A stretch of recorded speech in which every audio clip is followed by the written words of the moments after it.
Salam. Alhamdulillahirrabbilalamin. Wassalatu wassalamu ala asrafil anbiya'i wal mursalin wa ala alihi wa sahbihi ajma'in. Puji dan syukur marilah sama-sama kita ucapkan kepada Allah Subhanahu wa taala. Salawat dan salam kepada junjungan kita baginda Nabi besar Muhammad sallallahu alaihi wasallam. Penghormatan saya kepada Allah Subhanahu wa taala, penghormatan saya kepada baginda Nabi besar Muhammad sallallahu alaihi wasallam. Penghormatan saya kepada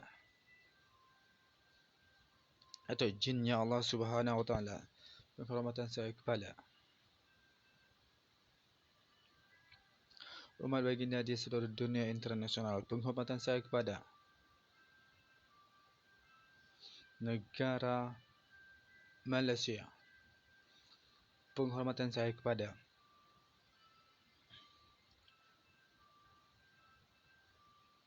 negara Malaysia yang akan menuju negara Melayu Malaysia Nusantara. Perkenalkan, saya adalah seorang fisabilillahnya Allah Subhanahu wa taala hendak mengatakan bahawasanya kepada pihak immigration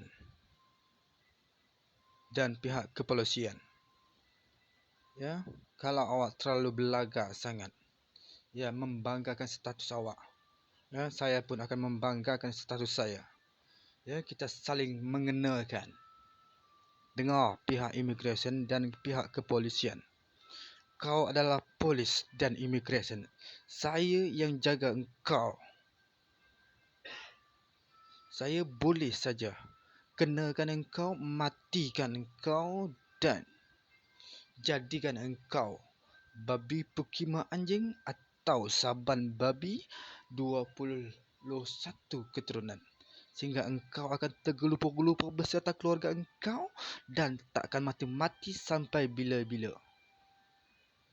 Kalau engkau terlalu belagak sangat, ya, seperti before kau ambil duit aku, ya, sekarang aku nak kenakan engkau. Kalau engkau masih juga belagak sangat, polis atau pihak immigration. Bolehkah Atuk Jin kenakan dia orang?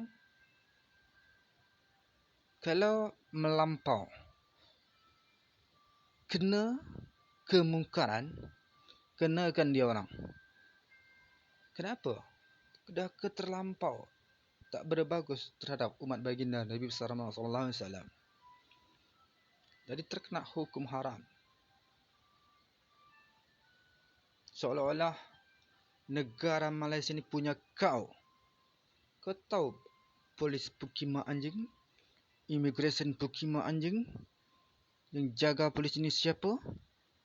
Atuk Jinnya Allah.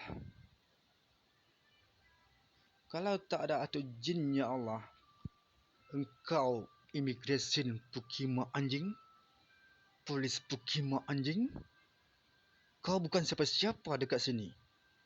Betul ke Atuk Jin? Jadi jangan belagak sangat. Ya? Kalau aku nak matikan kau sekarang, kalau aku nak babi pukima anjingkan sekarang kau, tergelupur-gelupur, terjadi. Jadi sadar diri sikit. Billahi taufiq wal hidayah. Assalamualaikum warahmatullahi wabarakatuh.